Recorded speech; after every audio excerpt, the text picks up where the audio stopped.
Hi there, and welcome to Functionally Fit with Jen and Leslie. I am excited to present episode number 8 with Rita Brewer.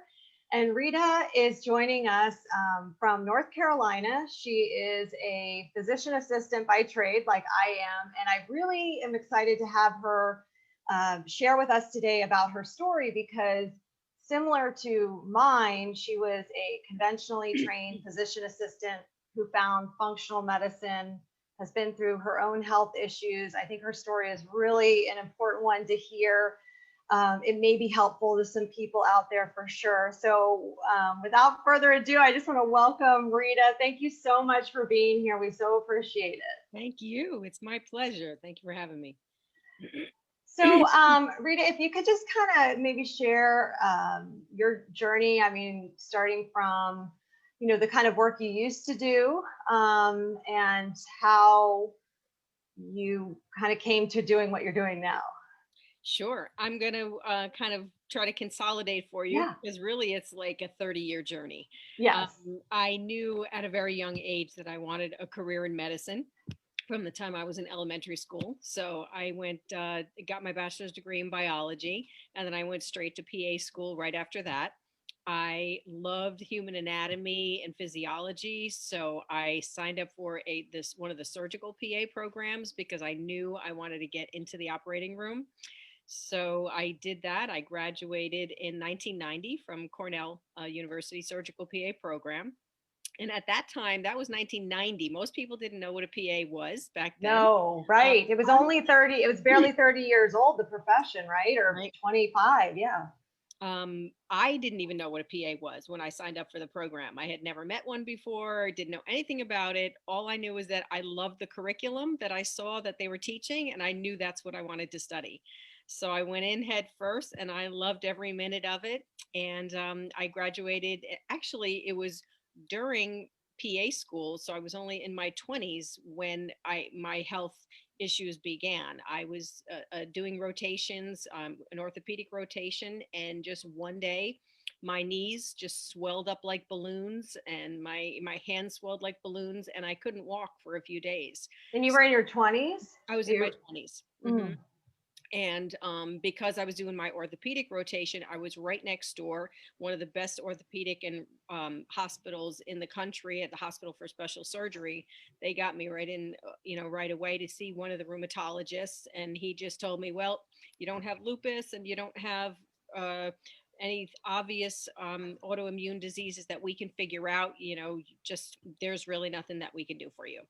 And within a week or so, it all calmed down, and then for years and years, I just would have these intermittent joint swelling and pain. And, everything in the textbooks, which just was not giving me a diagnosis for anything. It was like, well, it kind of sounds like rheumatoid, but it's not exactly. And it's not ankylosing spondylitis. It's not lupus. It's not this or not that, but couldn't pinpoint, well, what is it?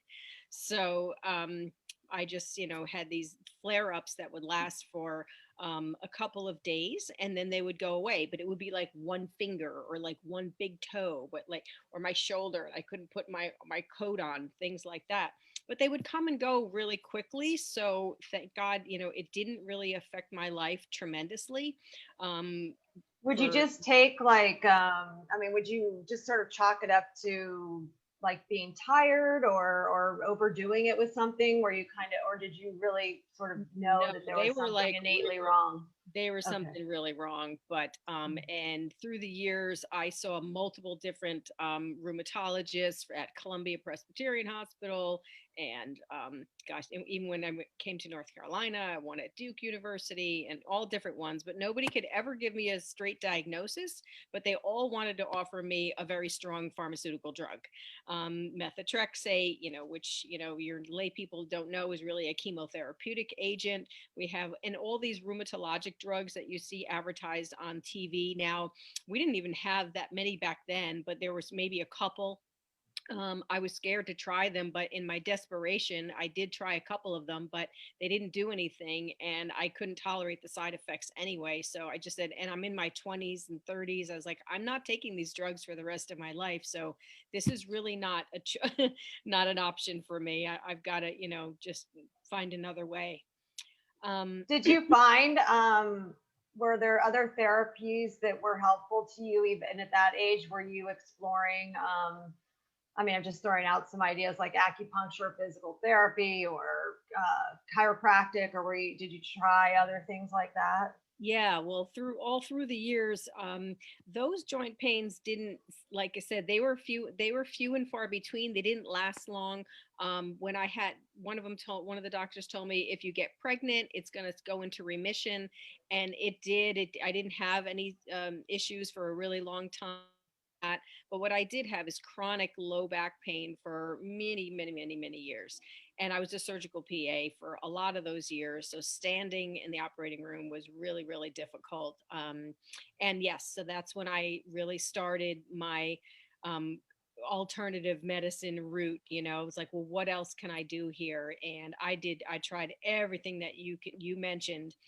Um, and, then after doing surgery, for my first PA job was actually thoracic and vascular surgery. Oh, wow. That's So very intense. very intense, but I loved it. I was in my 20s. I was energetic. I was brand new, fresh out of school, and I loved every minute of it. But after 5 years, and struggling with my own health too, I really wanted to know more. I felt like I was limited. I wasn't going to learn any more about this particular specialty after 5 years. And what else can I do? So I did internal medicine for 5 years after that.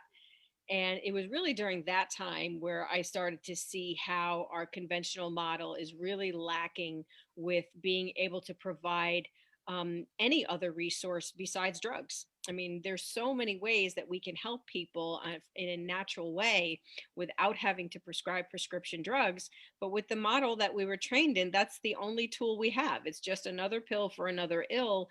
And most people don't want that. Some people, yeah, they want the drug, or give me the antibiotic when I'm sick. But as far as chronic diseases, most people don't want to have to take prescription drugs for the rest of their life.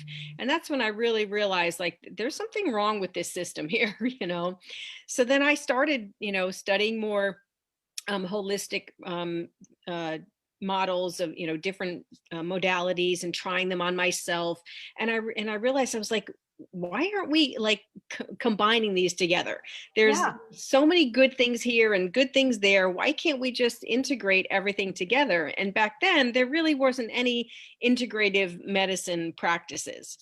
Well, um, the amount of, just wanted to touch real quick on the amount of prescription drug therapy that is going on. Some of it is due to, and let me know how, if you agree, like, we're ultra specialized now in medicine. Like, I work in dermatology.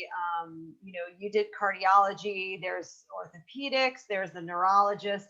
Actually, I was talking with a patient yesterday who was like, "This is crazy. I have a nephrologist, a neurologist, a cardiologist. I have this." I was like, because I was asking, are you going to go see your primary care doctor? And she was actually like, well, I don't really have one because I have like all these doctors. And so the problem with that, the problem with only seeing specialists and not having a primary care provider of some type, or somebody quarterbacking, is that nobody really knows what anybody else is writing. I mean, yes, when you come to see me, I will see that you're on medicines, but I don't have a good grasp of like the latest cardiology medicines. And I don't really know what might be interacting with each other. And is that the cause of your rash? I don't know. But I think that the polypharmacy, which means like multiple medications like that are being given, and sometimes it's to counteract something else. It can be really, the list can be so long. I mean, it's not unusual to see 16 medications mm-hmm. to 20. I don't even know. It's a lot. So much so that and that's not counting, we're not even saying like the things about supplements or over the counters, or, those kind of things, but like real pharmaceutical medicines, and multiple going on at once. Absolutely. Right? It's so frustrating, especially when you have to admit a patient to a hospital with all those drugs, and you have to get them entered into the system. and some people rightfully need some, there are some people that have some but what happens sometimes is that I also see this terminally being left on something. I have this one story in particular, this patient, this was years ago, he was on minocycline. And I was like, who wrote you minocycline? And he's like, well, my primary refills it. And I was like, well, what was it originally for?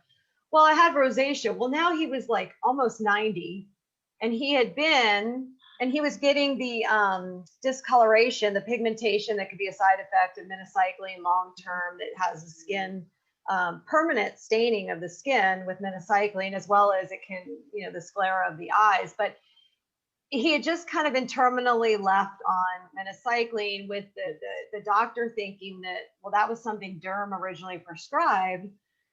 And I guess we're just on it, not knowing necessarily that so these things happen, I guess is what I'm getting at. And when we have to be and one of the goals with this podcast was to allow people to become their own best advocate. Mm-hmm. Because there are a lot of people, there are a lot of patients to be seen. Practitioners are often, I know now you're not in that situation of having to do the 10-minute appointment, but that is a reality in a lot of, managed care situations. And not, you kind of have to stay on top of and speak up on questions, because it's possible some things are just missed and overlooked, and not out of like negligence, but more out of a lot of people in the kitchen, right? Absolutely. Absolutely. And I'm so passionate about, I'm glad we're talking about that, because people need to know that we have a flawed system. People just always just trust that you go to the doctor, and all you have to do, you put all your trust in them, and whatever they say goes, and I'll just follow what they say, and that's it. But we have a sick care system. We don't have a healthcare system. We just have one chronic disease after another that gets another pill. And like you said, even if they're in like a global healthcare system where all of their specialists are under one umbrella, and all the specialists can see all the medications and see their previous notes and things like that, they're still not being evaluated thoroughly as a whole person, because each specialist only focuses on their area. You go to your dermatologist, most of them are only taking care of your skin. They don't want to know anything else. They don't want to look at anything else. And they don't realize, and patients don't realize, and I guess our conventional model doesn't realize, maybe they know, but they just stick with the program. But there are, everything is integrated. Every single system of the body works together with the other system. And when we only focus on one part, like if you go to GI doctor and they only focus on your gut, they don't put any mental health issues in association with that. But we know the gut and the brain have, a tremendous impact. They don't look at your depression and your anxiety and all these other drugs you're on for bipolar disorder, but they are related, but we just don't focus on that.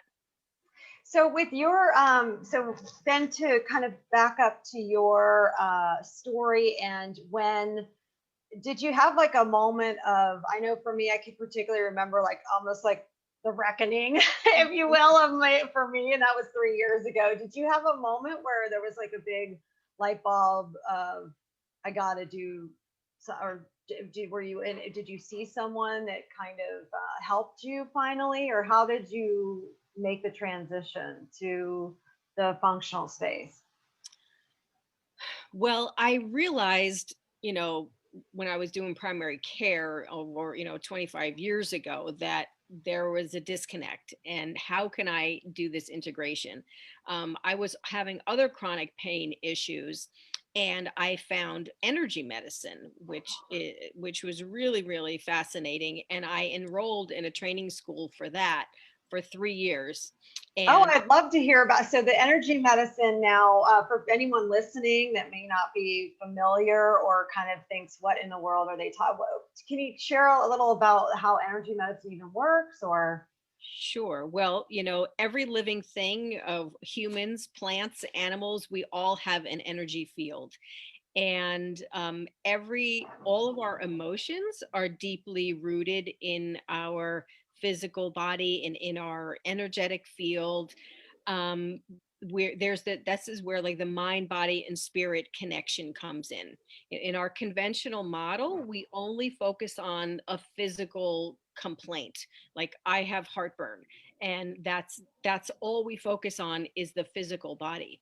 But the mind, body, and spirit all work together. So the, when energy medicine comes into play and you tell me you have heartburn, I'm going to look at the heart chakra, the heart energy center, and the solar plexus energy center, because emotions have a connection with those organs in that area of the body.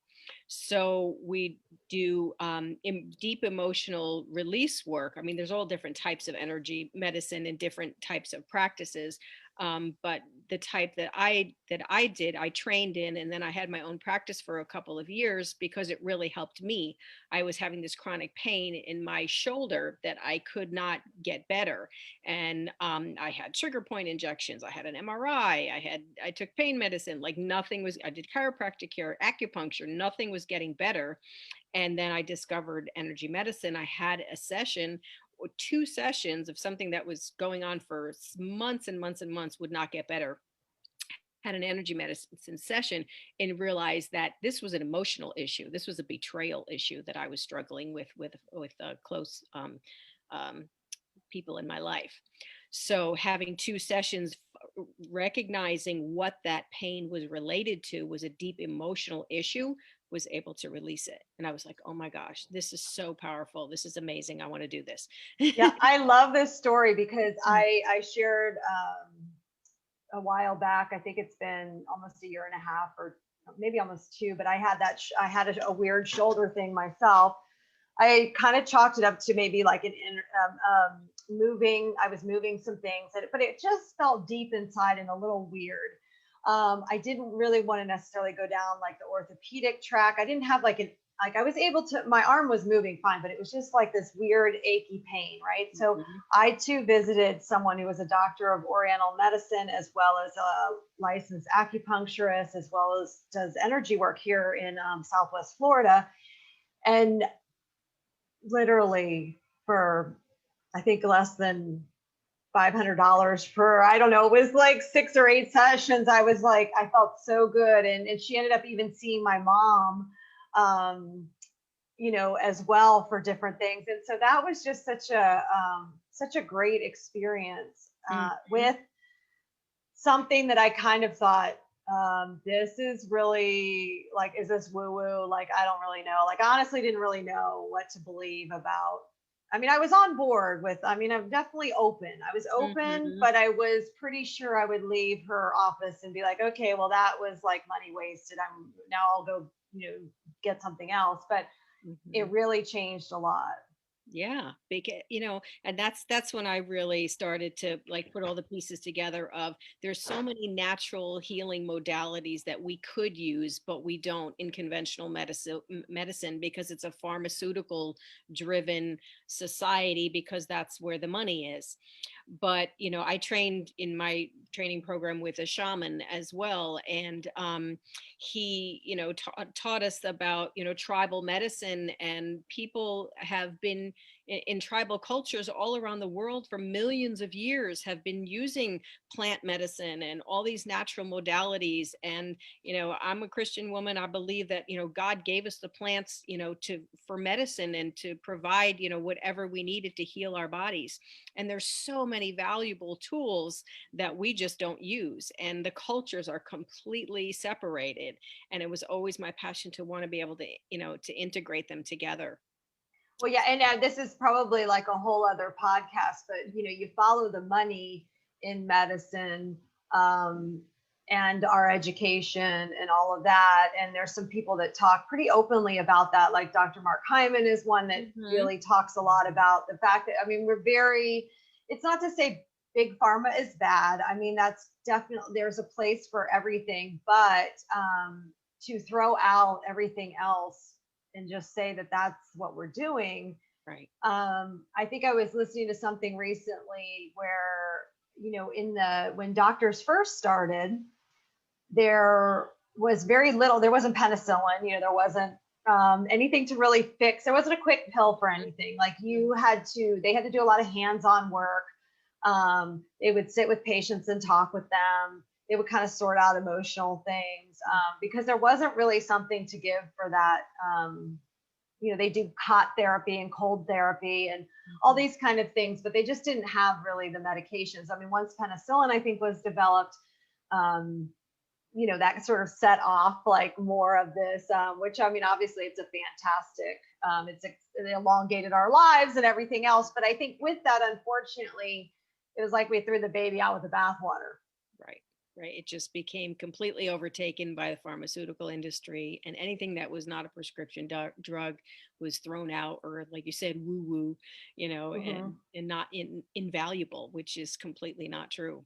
Which we want to mention that functional medicine is evidence-based medicine, yes. that it is not alternative medicine. There is a difference. And can you share a little bit about like how you started your practice and what drove you to leave conventional medicine? Are you still doing anything in conventional medicine or allopathic medicine, I guess we'll call it?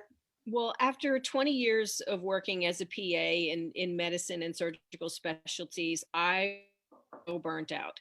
And I became a mom late in life. I had my daughter when I was 39, and I was so worn out, and, of course, dealing with chronic pain. And I was looking for a change. I was like, I cannot keep working this way anymore. I don't want to, and I don't know what to do. But it was time to relocate. I knew I wanted to leave New York and move to North Carolina. The cold weather was horrible for my joints, and I really needed that change.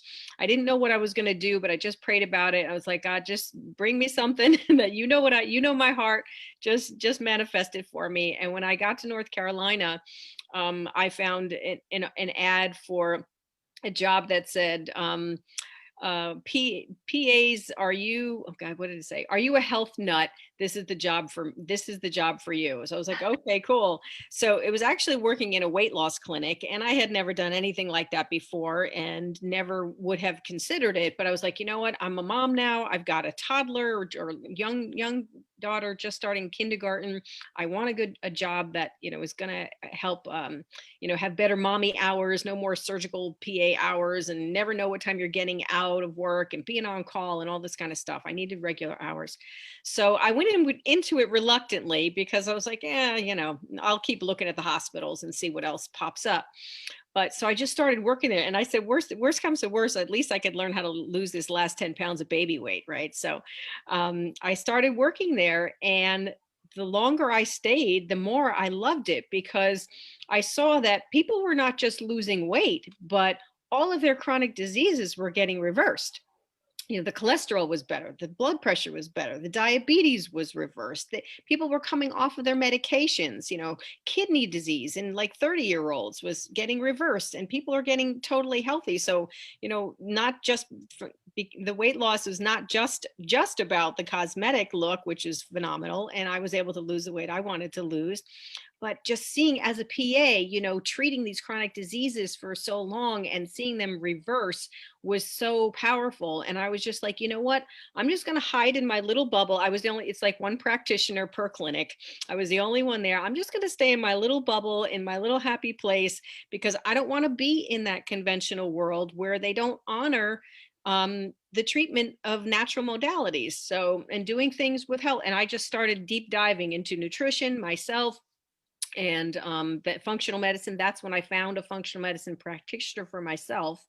Found out that, functional medicine, we test for things that we don't look for in conventional medicine. I had my thyroid tested multiple times in conventional medicine. Everybody told me it was fine, but I realized through functional medicine testing that they didn't take a deep enough dive and look at the antibodies and all the other factors. So I was diagnosed with Hashimoto's thyroiditis and leaky gut syndrome, and I had all kinds of food sensitivities that I wasn't aware of. But so these are the things that are not tested in conventional medicine, but have a tremendous impact on people's health and results.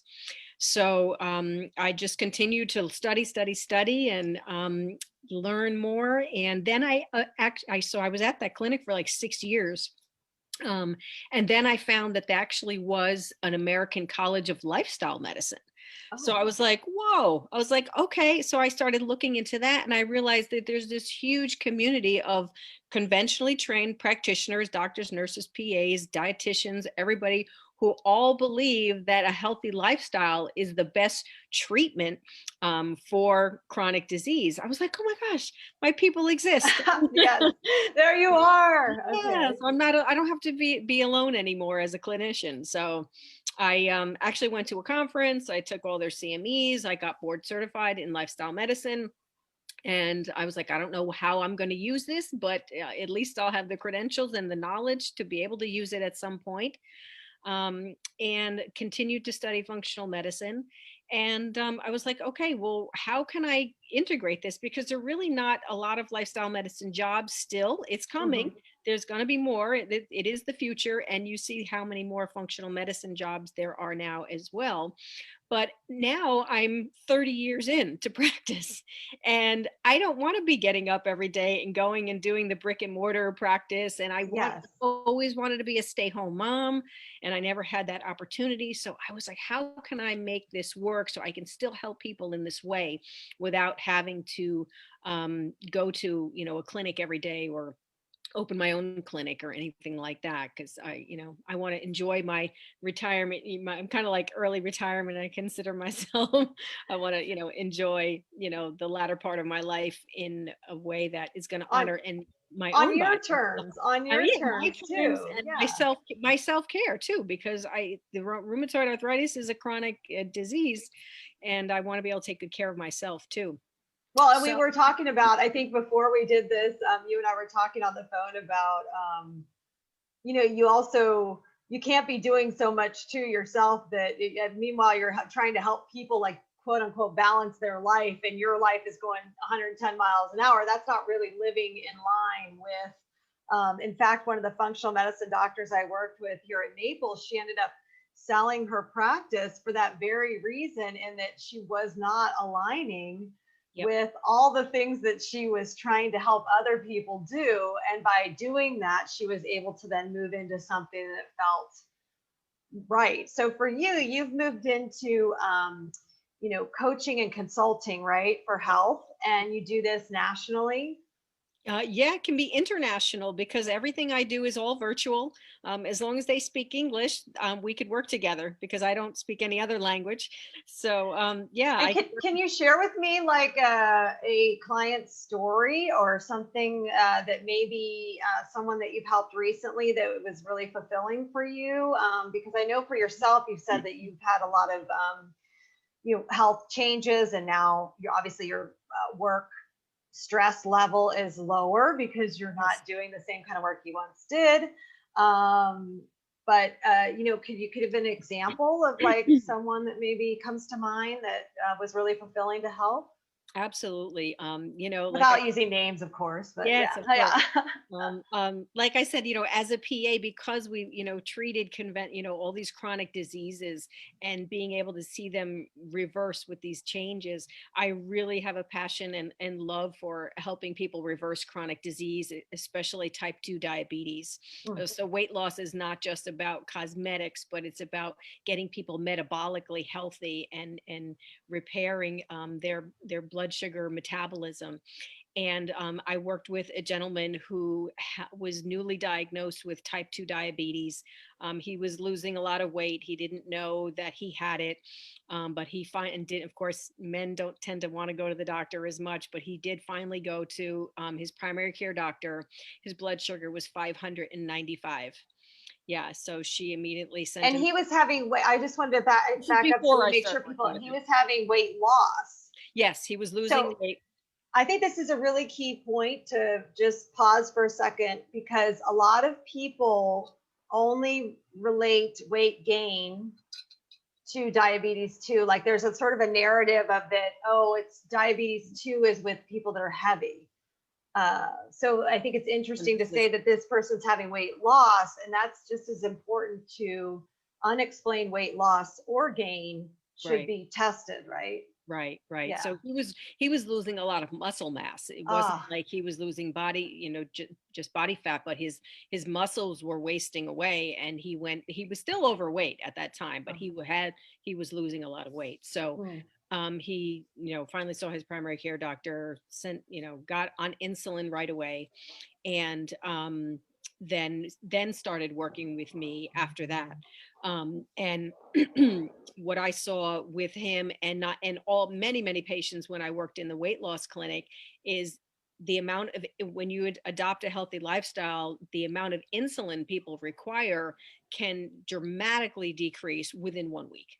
Like 50%, 60% reduction in 1 week with, significant nutrition changes. That's amazing. Yeah, I'm like, why aren't we doing this for everybody, in Wow. conventional medicine?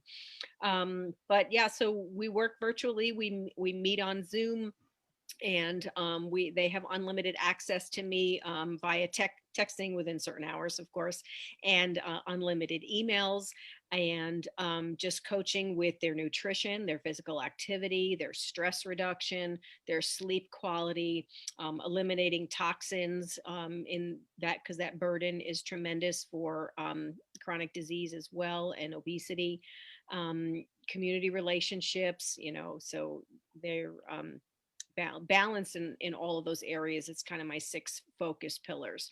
But yeah, just by making these healthy lifestyle changes, their nutrition, their physical activity, he was off insulin, and all, not even going down to an oral medication. Usually if you're on insulin and then you don't need Yes. that anymore, you go to an oral medication next. He never even needed the oral medication. He had a hemoglobin A1C of 18. So Oh my goodness. for our lay people who don't know what that is, so we test a fasting blood sugar, but the hemoglobin A1C is a long acting blood sugar test that tells us what your average blood sugar is over about a 3-month period. So normal hemoglobin A1C is below 5.7. And 6.5 or higher is considered diabetes. His was 18. So, I mean, that's life threatening. He could have had a heart attack or a stroke at any time, or death in his sleep. And so he made the changes. He was off all medication within 3 months, and his A1C was completely normal. He's 5.5 within 5 months. And his pancreas was still it Yeah. hadn't, because there is a thought that like once someone is on insulin, they worry that the bell has been rung, there's no turning back. But you're part of what you're working on too is saying no, that's actually not the end of the road. Sometimes I guess it potentially is if it's Right. Right. Sometimes it is. But, for most people, type 2 diabetes is reversible and preventable. And this is, a multi-billion-dollar medical problem that it is easily fixed if we just focus on the right things. And that's why I love, coaching people in that way, because, it gets them far better results than they're ever going to get in their conventional model. Because when you go to your doctor in your primary care office and you have diabetes, you get an oral, well, depending on, how bad your sugar is, it's either an oral or insulin, and insulin causes weight gain, by the way. You're going to get a cholesterol medicine, most likely, because diabetes increases your risk for heart disease. So they put you on a cholesterol medication. Then they're also going to put you on a blood pressure medicine, like lisinopril, which is an ACE inhibitor, because that gives you kidney protection from kidney damage from the diabetes. So anybody who's got the diabetes diagnosis, you're automatically getting 3 prescription drugs that they expect you to stay on for the rest of your life. yes, and you might want to throw in like what, a pramazole or omeprazole, but yeah, because they always put that on because just in case you get heartburn, then you Yeah, and those drugs are so overused, as you know, in functional yes. medicine. Our body is supposed to have acid secretion. So by taking these prescription drugs that suppress the acid production in your stomach, it's influencing your ability to absorb proper nutrients. Yes. People with those drugs who take them chronically just have so many nutrient deficiencies. And we're not taught this in conventional medicine. And I see people all the time on these drugs. And it's like, well, how long are you going to be on it? Well, my doctor just keeps renewing it. Just like Years. for It can years. be years. Yes. Yes. So, yeah, this is so good. So as far as if people wanted to like get in touch with you, I know you have a website which we'll put in the show notes. And do you also have some social media presence or? Absolutely, absolutely. I'm all my social media is Instagram, Facebook, and LinkedIn. TikTok is all Oh, good for you on TikTok. I'm trying. There you go. I love it. I'm trying to hang with the young folks. I know. Well, that's great. I know. I have yet to go learning. to TikTok, but that's like they say that's where it's a good place to reach out. But we will put your contact information in the show notes too. And I think that this, what you offer and the journey that you've been on, it's kind of like because you've walked in the shoes. Now, before we wrap up, so for your own personal health, do you feel like you are better than it's been in a long time? Or are you using a lot of the things that, what did your ultimate diagnosis end up being connected to just the thyroid, or was it also a joint condition? I am still a work in progress. Okay. Yeah. I admit feel like I'm like the functional medicine unicorn. Like I do like everything that they tell me. My practitioners have told me to do, all the testing that I do with my clients and that they've done on me, and follow all the protocols, and I still have challenges. But yes. I do have rheumatoid arthritis. The labs are pretty consistent with that. And I was doing phenomenal. But last year, actually coming up this Valentine's Day will be 1 year, I actually had a total hip replacement. Oh. And I recovered really well, rehabbed really well. But 6 weeks after that, I had a big autoimmune reaction. So I think, any major surgery or thing that you go through in your life is a time when autoimmune diseases can really flare up. So I have been working diligently on trying to repair that, and I'm still not there yet. Yes, and that's a good reminder on, you don't really ever cross the finish line in our health journey as far as, well, I mean, I think there's an ultimate finish line for us all, right? But, like nobody's here forever. But I do think, you can't say that, oh, when I'm here and then I'm done. Right. There will always be a little setback here or there. And then you just pick up again, start doing the things that enlisting help to do those things can sometimes be very necessary because it is hard to do it alone. We talk about, whether it's accountability partnerships, certain groups, even a consultation, just to see where you might be able to get the help that you're looking for. So that's where I think the services that you're offering are just so timely. And it sounds like, with your own personal experience, it's relatable to so many people. So I just appreciate you being so candid and kind of sharing, your health, because I know that is personal, but I think it can help other people to know that even when you're diagnosed with something chronic, it doesn't mean that you don't have the power to, do a little bit differently than just the medicine. There's nothing wrong if that's just what you want to do, but really, if you want to try to start healing, it has to come from multiple directions. Absolutely. And I, anytime I ever got down on my situation, I always realize and go back to my faith. And I believe that, every single one of us has a purpose for our life, and that our purpose is to be of service to others in some way. So everybody has a gift to be able to serve and help others. And I believe that if I did not go through all this struggle, I would not have searched for all of these different healing modalities and tried all these different modalities. So after 30 years of trying and learning learning and constantly studying new things, I have developed, a much bigger toolbox of resources and knowledge that I can share with my clients. So everything that I've been through and know I can use to help other people. So Yeah, I think that's a beautiful way for us to end this. And I so appreciate you being on today. And again, in the show notes, we'll put Rita's information so you can connect with her offline here. And thanks for joining us.